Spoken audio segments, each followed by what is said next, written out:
प्यारे बच्चों, आज हम प्रश्नावली 5.2 का प्रश्न क्रमांक 9 से 14 तक हल करेंगे। इसके पहले के जितने भी वीडियो हैं सारे वीडियो प्लेलिस्ट में डाल दिए हैं, तो आप प्लेलिस्ट में जाकर सारे वीडियो आराम से देख सकते हैं। तो देखिए, प्रश्न क्रमांक 9 दिया है, यदि किसी एपी के तीसरे और 9वें पद क्रमशः 4 और -8 हैं, तो इसका कौन सा पद शून्य होगा। तीसरा पद देखिए, तीसरा पद हमारा दिया है 4 और 9वां पद हमारा दिया है -8। तो चलिए पहले हम इसको लिख लेते हैं। A3 दिया है हमारा 4 व 9वां पद। A9 हमको दिया है -8, ठीक है ना। अब देखिए A3 को हम कैसे लिखते हैं। A3 को लिखते हैं A + 2D और बराबर दिया है 4, तो ये हो जाएगा समीकरण नंबर 1। अब A9 को कैसे लिखते हैं, 9वें पद को कैसे लिखते हैं, तो लिखते हैं हम A + 8D, उसका मान दिया है -8। ये हमारा हो जाएगा समीकरण नंबर 2, ठीक है। अब देखिए यहाँ पे A के गुणांक बराबर हैं और दोनों चिन्ह जो है प्लस प्लस हैं, तब हम क्या करेंगे, समीकरण 1 और समीकरण 2 को घटाएंगे। तब यहाँ हम लिखेंगे घटाने पर, तो देखिए इसका चिन्ह तो प्लस है, तो प्लस से माइनस हो जाएगा। ए भी प्लस है, तो प्लस से माइनस हो जाएगा, और ये हमारा माइनस है, तो माइनस से हमारा प्लस हो जाएगा।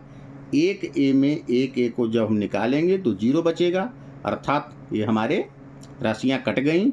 अब देखिए 8D जो है ऋण में है, 2D जो है धन में है, तो राशियां घटेंगी। 8 में 2 घटाएंगे तो हमको 6D मिलेगा। लेकिन देख रहे हैं बड़ी संख्या माइनस में है, तो यहाँ हम माइनस लगा देंगे।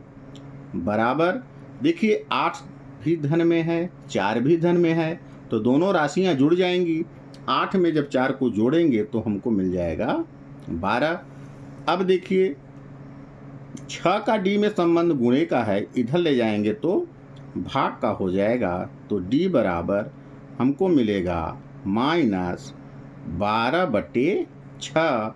6 से जब भाग देंगे तो 6 दूना 12, तो देखिए D का मान हमारा 2 है और माइनस है, तो माइनस हम यहाँ लिख लेंगे, ठीक है। तो हमको देखिए D का मान प्राप्त हो चुका। अब A का मान हमको निकालने के लिए D के मान को समीकरण 1 में रख देंगे। तब यहाँ हम लिखेंगे D के मान को समीकरण 1 में रखने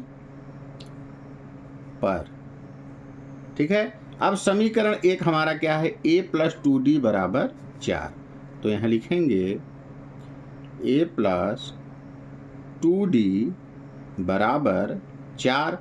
A का मान हमको ज्ञात करना है, तो ये को लिख लेंगे, प्लस 2 का D में संबंध गुणे का है, तो गुणा का चिन्ह लगा लेंगे। D का मान हमको मिल चुका है -2 और बराबर 4।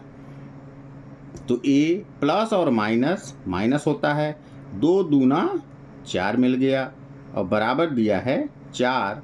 तो देखिए A बराबर 4 तो है ये है। अब इसको ऋण में है, बराबर के उधर ले जाएंगे तो किसमें हो जाएगा, धन में हो जाएगा। अब A के बराबर 4 है, ये ऋण में है, उधर ले जाएंगे तो प्लस में हो जाएगा, प्लस में हो जाएगा 4। तो हमको मिलेगा A का मान 4 और 4 8, ठीक है ना। A का मान हमको मिल गया 8। अब देखिए प्रश्न में पूछ रहा है कि इसका कौन सा पद शून्य होगा, ठीक है ना। तो हम लिखेंगे यहाँ, माना n वां पद क्या होगा, शून्य होगा। अब मान लेते हैं, ठीक है। तो nवां पद का फार्मूला an होता है, तो हम an बराबर क्या लिखेंगे, 0 लिखेंगे। अब an का फार्मूला आपको मालूम है कि an का फार्मूला होता है a plus n minus 1 into D, और बराबर तो 0 है, बराबर 0। तो a का मान हमको क्या मिला है, 8 मिला है। तो यहाँ पे हम क्या रख देंगे, 8 रख देंगे, प्लस n का मान तो हमको मालूम है नहीं, तो n माइनस 1 को लिख देंगे।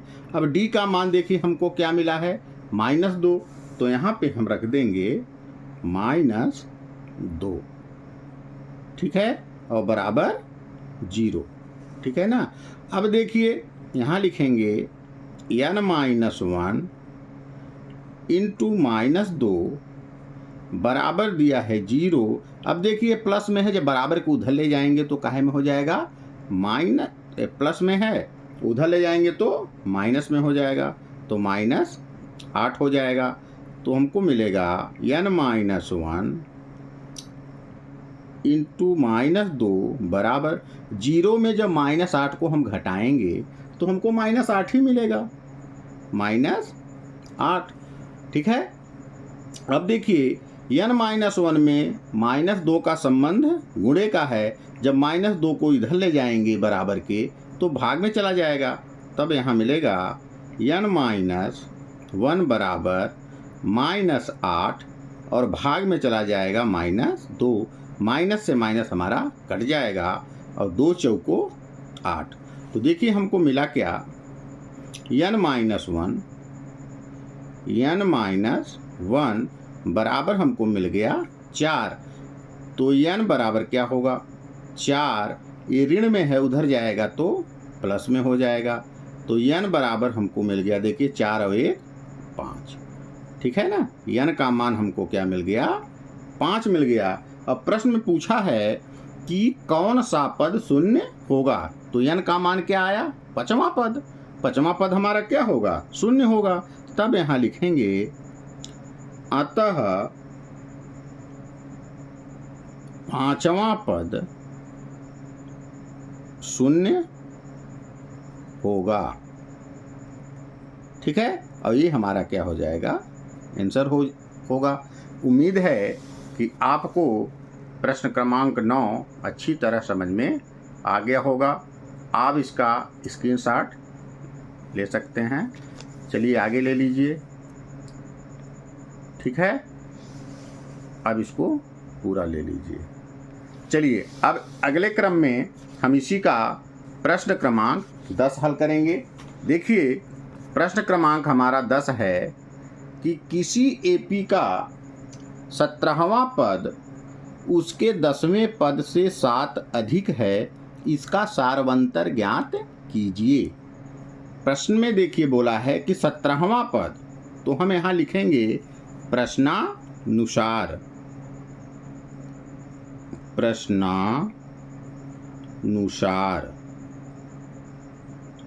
ठीक है। 17वां पद देखिए, 17वां पद किसके बराबर है, 10वें पद से, 10वें पद से 7 अधिक है, प्लस 7 कर देंगे, ठीक है ना। 17वां पद 10वें पद से 7 अधिक है, ठीक है ना। अब 17वां पद को क्या लिखेंगे, ए 17 लिखते हैं, बराबर 10वें पद को ए 10 लिखते हैं, और प्लस हमारा 7। ए 17 को देखिए हम क्या लिखते हैं, ए प्लस 16 डी। ए 10 को क्या लिखते हैं, ए प्लस 9 डी, और प्लस में है 7, ठीक है। अब हम क्या करेंगे कि डी को हम इधर ले आएंगे, तो यहाँ लिखा है 16 डी, ठीक है। ये प्लस में है, जब इधर आएगा तो माइनस में हो जाएगा 9 डी, ठीक है। यहाँ पे ए है और प्लस में 7 है। अब इस ए को बराबर को उधर ले जाएंगे, इधर प्लस में उधर जाएगा तो माइनस में हो जाएगा। तो माइनस से प्लस क्या हुआ, कट गया। तो यहाँ पे देखिए मिला हमको 16D माइनस 9D और बराबर हमको मिला 7।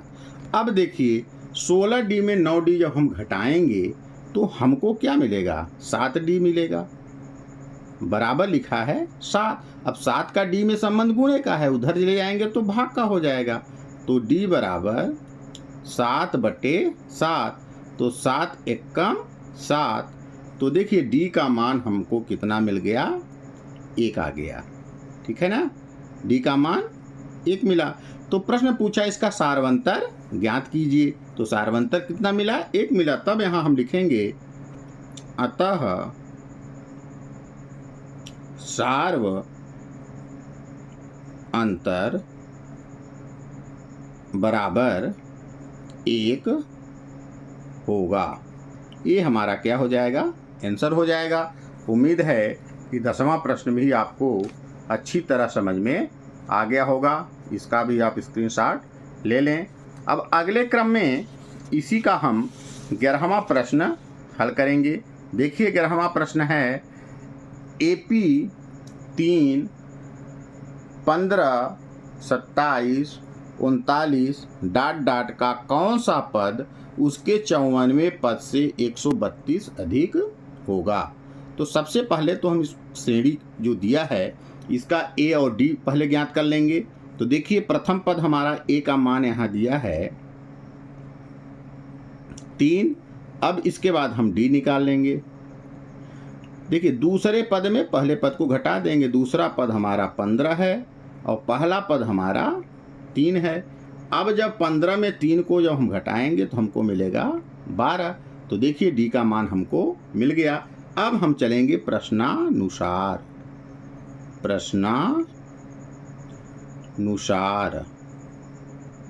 ठीक है, देखिए क्या बोल रहा है कि कौन सा पद तो हमको मालूम है नहीं, उसके 54वें पद से 132 अधिक होगा। तो हम क्या मान लेंगे, यनवा पद। तो लिखेंगे यहाँ यनवा पद बराबर 54वां पद अधिक है। तो प्लस करेंगे, कितना है अधिक, 132। अब यनवा पद मतलब an, 54वां पद मतलब A 54 और प्लस 132। an का फार्मूला यहाँ पे हम लिखेंगे। an का फार्मूला होता है A प्लस n-1 और इंटू D। A 54 को हम क्या लिखते हैं, A प्लस 53D और प्लस 132। ठीक है। अब देखिए हम A का मान हमको मालूम है, यहाँ पे 3 दिया है, A का मान रख देंगे। तो A का मान यहाँ 3 प्लस n का मान तो हमको मालूम है नहीं, तो n-1 ही लिख देंगे। D हमको मालूम है, D हमारा 12 दिया है। A का मान मालूम है तो A यहाँ भी लिख देंगे 3 प्लस 53 का D में संबंध गुणे का है तो गुणे का चिन्ह लगा देंगे। D का मान हमारा 12 है और प्लस 132। ठीक है। अब ध्यान दीजिएगा यहाँ पे हम इसको पहले ज्यों का त्यों लिख लेते हैं। 3 प्लस n-1 इंटू 12, फिर यहाँ लिखा है 3 प्लस 53 में जब 12 का हम गुणा करेंगे, 53 में जब 12 का गुणा करेंगे तो हमको मिलेगा 636। कितना मिलेगा, 636 और प्लस है 132। अब देखिए 3 इधर प्लस में है, हम उधर ले जाएंगे तो माइनस में हो जाएगा। तो इधर बचेगा n-1 इंटू 12 बराबर 3 प्लस 636 प्लस 132। ये प्लस में है, जब उधर ले जाएंगे तो माइनस में हो जाएगा। अब ये माइनस में 3 ये प्लस में 3 कट गया, तो देखिए बचा क्या, n-1 इंटू 12 बराबर, अब 636 में जब 132 को हम प्लस करेंगे अर्थात जोड़ेंगे तो हमको मिलेगा 768। ठीक है। अब देखिए n-1 का 12 में संबंध गुणे का है, उधर ले जाएंगे तो भाग का हो जाएगा। तो n-1 बराबर 768 भागे 12। तो n-1 बराबर 12 का जब 768 में हम भाग दे देंगे तो हमको मिल जाएगा 64। ठीक है। अब देखिए n बराबर क्या मिलेगा हमको, 64। ये ऋण में है, उधर जाएगा तो प्लस में हो जाएगा। तो n का मान मिल जाएगा 64 और 1 65। ठीक है ना। तो प्रश्न में बोला है कि कौन सा पद उसके 54वें पद से 132 अधिक होगा। तब यहाँ हम लिखेंगे अतः AP का 65वां पद 54वें पद से 132 अधिक होगा। ठीक है ना। ये हमारा क्या हो जाएगा, आंसर हो जाएगा। उम्मीद है कि 11वां प्रश्न भी आपको अच्छी तरह समझ में आ गया होगा। आप इसका स्क्रीनशॉट ले लें। ठीक है। अब देखिए अगले क्रम में हम इसी का 12वां प्रश्न जो है हल करेंगे। 12वां प्रश्न देखिए दिया है कि दो समांतर श्रेणियों का सार व अंतर समान है यदि इनके 100वें पदों का अंतर 100 है तो इनके 1000वें पदों का अंतर क्या होगा। ठीक है ना। अब देखिए AP कितनी है, 2 हैं। AP जो है फर्स्ट AP है, इसका जो है सारवंतर D दिया है, तो हम पद क्या मान लें, कैपिटल A मान लेते हैं। ठीक है ना। अब देखिए जो दूसरी AP है, सेकेंड AP, उसका भी सारवंतर तो D होगा। दोनों का बोला है कि सारवंतर क्या है, समान है। सारवंतर दोनों के D हो गए। तो इसका जो है पद जो है हम A माने हैं, है ना, तो इसका जो है हम स्मॉल a मान लेते हैं। ठीक है ना। फर्स्ट AP का प्रथम पद हम कैपिटल A लिए, तो सेकेंड AP का प्रथम पद हम स्मॉल a ले रहे हैं। तो देखिए इसमें यदि हम इसका पद लिखेंगे तो पद क्या होगा, बोल रहा है कि यदि इनके 100वें पदों का अंतर, हम कैपिटल A फर्स्ट वाले को लिए हैं, सेकेंड वाले को स्मॉल a लिए हैं। तो देखिए यहाँ लिखेंगे 100वां पद कैसे लिखेंगे, A 100 पहले का हो जाएगा और दूसरे AP का हो जाएगा A 100। अब बोल रहा है कि इनका जो अंतर है, इन पदों का जो अंतर है कितना दिया है, 100 दिया है। ठीक है। इसके बाद बोल रहा है तो इनके 1000वें पदों का अंतर क्या होगा। 1000वें पद कैसे लिखेंगे, तब यहाँ लिखेंगे A 1000 ऋण स्मॉल a 1000, इनका अंतर हमको क्या करना है, ज्ञात करना है। ठीक है। तो चलिए हम यहाँ पे लिख लेते हैं कि प्रथम AP का प्रथम पद बराबर A तथा दूसरी AP का दूसरे AP का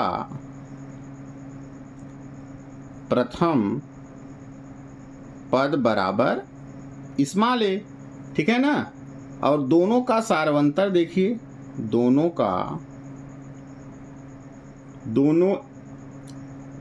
AP लिख दीजिए, दोनों AP का सार्व अंतर क्या दिया है, समान है, तो दोनों का सार्वंतर क्या होगा, D होगा। अब हम चलेंगे प्रश्नानुसार।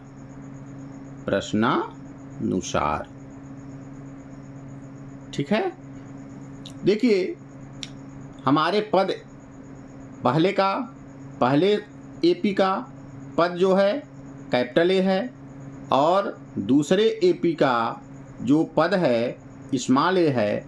इनको पदों में जब हम लिख रहे हैं तो A100 capital A100 minus small 100, इन दोनों का अंतर हमको प्रश्न में 100 दिया है, तो पहले हम इसको लिख लेंगे।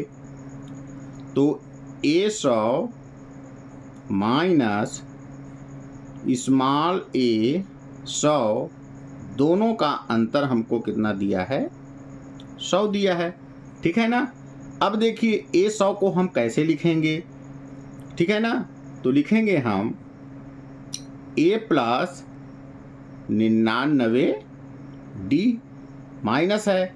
अब स्मॉल A100 को कैसे लिखेंगे, तो यहाँ लिखेंगे A प्लस 99D और बराबर दिया है हमारा 100।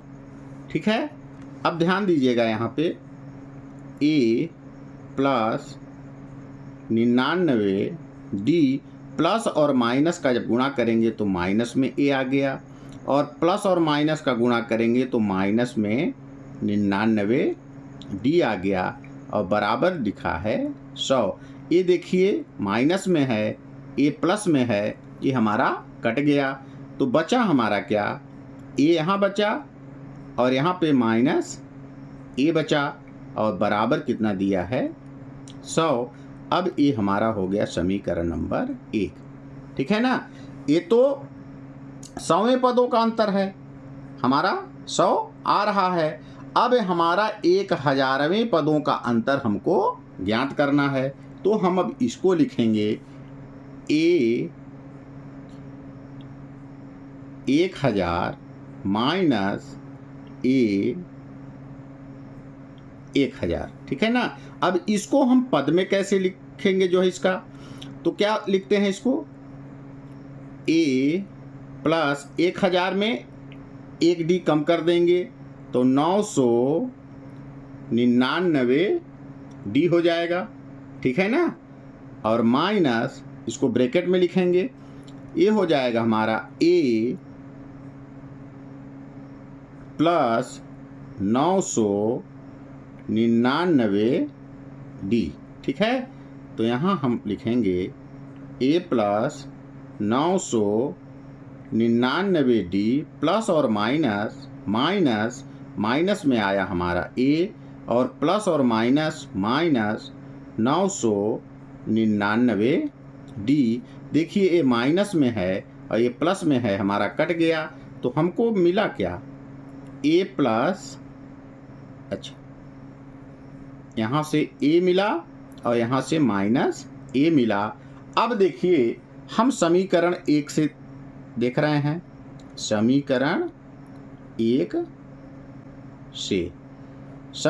1 में देख रहे हैं कि A माइनस A का जो मान है हमारा 100 आया है ना। और समीकरण 2 में देखिए, यहाँ देखिए जब 1000वें पदों का अंतर ज्ञात किए तो A माइनस A मिला, तो A माइनस A का मान समीकरण 1 में हमारा 100 दिया है। तो इसका मतलब हुआ कि A माइनस A बराबर भी हमको क्या मिलेगा, 100 आएगा। अर्थात जब 100वें पदों का अंतर 100 आ रहा है तो 1000वें पदों का भी अंतर हमको कितना मिला, 100 ही आ रहा है। तब यहाँ हम लिख लेंगे अतः AP के 1000वें पदों का अंतर 100 होगा, और यही हमारा क्या हो जाएगा, आंसर हो जाएगा। उम्मीद है कि आपको 12वां प्रश्न भी समझ में आ गया होगा, तो इसका भी आप स्क्रीनशॉट ले सकते हैं। चलिए अगले क्रम में हम इसी का प्रश्न क्रमांक 13 हल करेंगे। प्रश्न क्रमांक 13 देखिए है, 3 अंकों वाली कितनी संख्याएं 7 से विभाज्य हैं। ठीक है, 3 अंकों वाली कितनी संख्याएं जो 7 से विभाज्य हैं। देखिए हम जानते हैं कि 3 अंकों की सबसे जो छोटी संख्या होती है 100 होती है, और 3 अंकों की सबसे जो बड़ी संख्या होती है तो 999 होती है। इसी के बीच में संख्या वह होगी। अब देखिए 100 और 999, तो हम देख रहे हैं कि 100 पहली संख्या कौन सी मिलेगी। यदि पहला पद हमको मिल जाए तब तो हमारी श्रेणी आगे बन जाएगी। तब हम क्या करेंगे, 100 में हम 7 का भाग करेंगे। तो देखिए 100 भागे 7, जब 7 का हम भाग देंगे तो 7 एकम 7, माइनस करेंगे तो 10 में जब 7 को घटा देंगे तो हमको 3 आ जाएगा। ठीक है ना। अब देखिए ध्यान दीजिएगा, 0 को हम उतार लेंगे तो 7 चौको 28, 28 आया।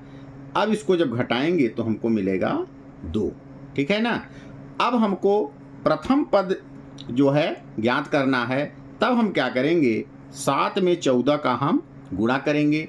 तो 14 में जब 7 का गुणा करेंगे तो हमको मिल जाएगा 98। ठीक है ना। अब देखिए यहाँ 2 शेषफल आ गया, ध्यान दीजिएगा। अब हम इसमें जब और 5 जब जोड़ेंगे, 2 तो है, 5 और जोड़ दें, मतलब कि 7 यदि हम इस संख्या में और जोड़ दें प्लस 7 कर दें तो हमारा 7 का पूरा भाग चला जाएगा। तो 98 में जब 7 हम जोड़ देंगे तो हमको मिल जाएगा 105। ठीक है ना। तो न तो 100 में हमारा 7 का भाग जाएगा, और न तो 101 में जाएगा, न तो 102 में जाएगा, न तो 103 में जाएगा। हमारा भाग न तो 104 में जाएगा, हमारा भाग जाएगा 105 में। तो देखिए जब हम एपी बनाएंगे इसका, तो एपी में प्रथम पद हमको क्या मिल रहा है, 105। ठीक है, क्योंकि 7 से विभाजित होगी। अब इसमें हम 7 जोड़ देंगे तो अगला पद हमको मिल जाएगा। तब इसमें जब 7 जोड़ेंगे तो हमको अगला पद मिलेगा 112। फिर इसमें जब 7 जोड़ेंगे तो अगला पद हमको मिल जाएगा 119। ठीक है ना। अब देखिए ध्यान दीजिएगा, लास्ट पद हमारा जो है यहाँ पे है 999। तो अब देखेंगे कि इसके जो अंदर जो संख्या है, कौन सी संख्या होगी जिसमें 7 का पूरा भाग चला जाए। तो चलिए इसमें भी हम 7 का भाग कर देते हैं। 7 एकम 7, माइनस किए तो आया 2, 9 को हमने उतार लिया। ठीक है ना। तो 7 चौक 28, माइनस किए तो हमारा आया 1। अब 9 को उतार दिए तो 7 दूना 14। अब माइनस करेंगे तो हमको मिलेगा 5। ठीक है ना। ध्यान दीजिएगा, जो शेषफल हमारा आया है, जो शेषफल हमारा आया है, यदि 999 में हम इस शेषफल को घटा दें तो जो संख्या हमको प्राप्त होगी उसमें निश्चित है कि 7 का पूरा भाग चला जाएगा। तो देखिए 999 में जब हम -5 कर देंगे तो हमको मिल जाएगा 994। तो हमारी जो अंतिम संख्या अर्थात लास्ट पद होगा, अंतिम पद जो होगा 994 होगा। तो यहाँ पे हम लिखेंगे 994।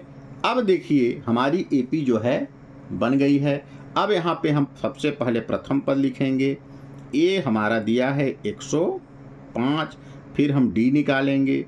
दूसरे पद में प्रथम पद को घटाएंगे, दूसरा पद हमारा 112 है, प्रथम पद 105 है। अब जब इसमें हम घटा देंगे 112 में 105 तो हमको मिलेगा 7। अब देखिए अंतिम पद an हमारा दिया हुआ है, an का मान हमारा दिया है 994। ठीक है, अब हम यहाँ पे फार्मूला लगाएंगे। चूंकि an का मान दिया है तो फार्मूले को हम क्या करेंगे, उल्टा लिखेंगे। तो a plus n minus 1 into D बराबर an। a का मान हमारा दिया है 105 प्लस n माइनस 1, अब d हमारा कितना है, 7 है, और an का मान हमारा दिया है 994। अब ध्यान दीजिएगा, यहाँ पे 105 प्लस में बराबर को उधर ले जाएंगे तो माइनस में हो जाएगा। तो यहाँ हमारा बचेगा n माइनस 1 इंटू 7 बराबर 994। अब ये प्लस में है, इधर जाएगा तो माइनस में हो जाएगा। ठीक है, तो देखिए n माइनस 1 इंटू 7 बराबर 994 में जब 105 को हम घटाएंगे तो हमको मिलेगा 889।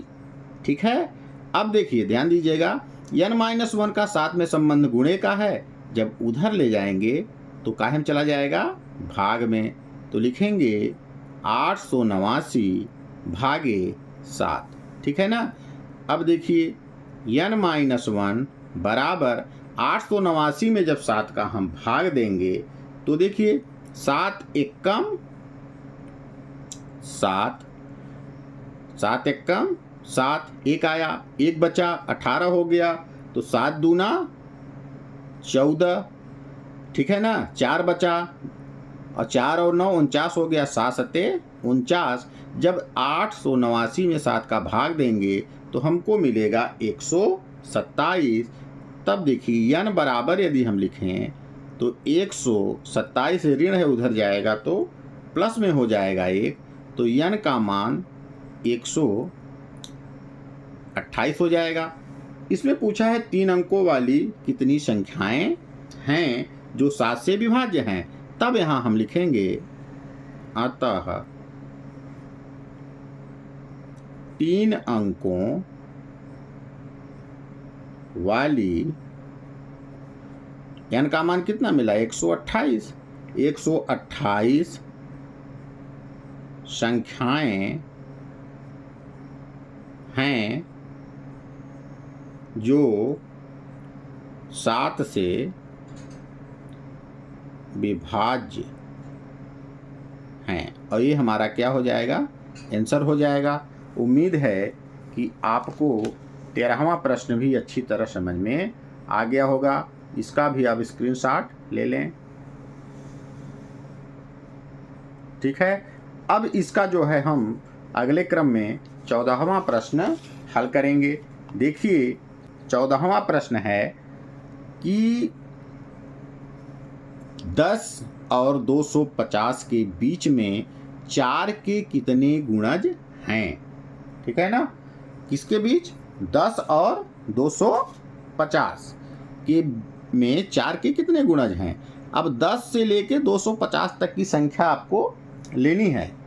ठीक है ना, 10 से 250।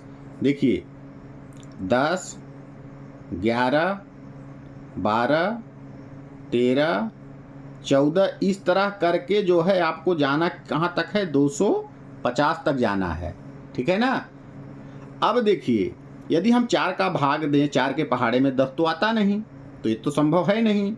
4 के पहाड़े में 11 तो आता नहीं, 4 के पहाड़े में 12 आता है। तो जब हम एपी बनाएंगे, देखिए ध्यान दीजिएगा, जब एपी हम बनाएंगे तो पहला पद हमको क्या मिल गया, 12। अब 12 में 4 जोड़ दीजिए तो कितना हो जाएगा, 12 में जब 4 जोड़ेंगे तो 16 हो जाएगा। 16 में फिर 4 जोड़ दीजिए तो कितना हो जाएगा, 20 हो जाएगा। इस तरह जो है हमारी लास्ट संख्या, अंतिम संख्या जो है 250 तक लेना है। तो 250 में तो 4 का भाग जाएगा नहीं, तब हम क्या करेंगे, 250 में हम 4 का भाग करेंगे। तो देखिए 250 भागे 4 कौन सी संख्या हमको मिलेगी, क्योंकि इसके बाहर नहीं जाना, इसके बीच में लेना है। तो 4 छांग 24 घटा दिए तो आ गया 1, 0 को उतार लिए तो 4 दूना 8। अब 10 में 8 हम घटाए तो हमको मिला कितना 2। अब जो शेष फल आ रहा है यदि हम 250 में घटा दें तो वह संख्या हमको प्राप्त हो जाएगी। तो 250 में जब 2 को घटाएंगे तो हमको मिलेगा क्या 248। तो अंतिम जो इस पद का जो है अंतिम संख्या होगी वह क्या हो जाएगी 248। अब देखिए हमारी श्रेणी बन गई। अब हम लिखेंगे यहाँ पे प्रथम पद ए दिया है 12, इसके बाद डी निकालेंगे।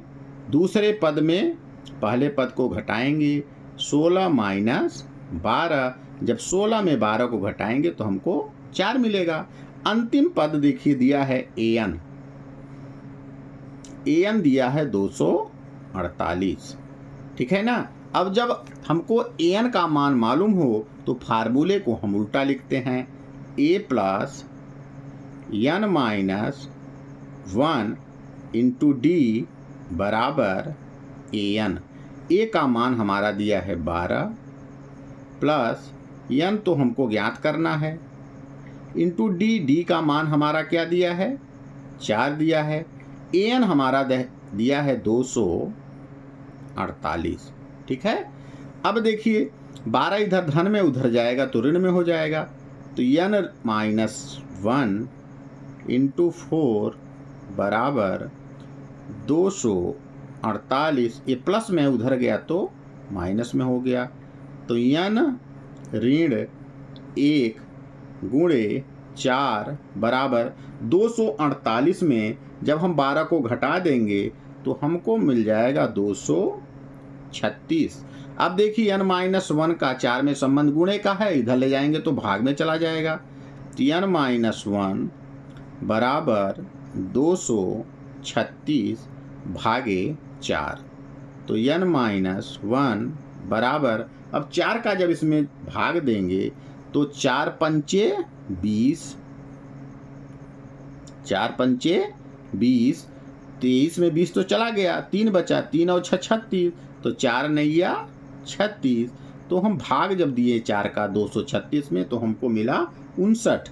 तो n बराबर हम लिखेंगे 59। ये ऋण में है उधर गया तो प्लस में हो गया। तो देखिए n का मान हमको क्या मिला 60, ठीक है ना। तो बोल रहा है कि 4 के कितने गुणज है, तब यहाँ हम लिखेंगे अतः 4 के 60 गुणज हैं। और ये हमारा क्या हो जाएगा आंसर हो जाएगा। उम्मीद है कि 14वां प्रश्न भी आपको अच्छी तरह समझ में आ गया होगा। आप इसका आराम से स्क्रीनशॉट ले लें, ठीक है।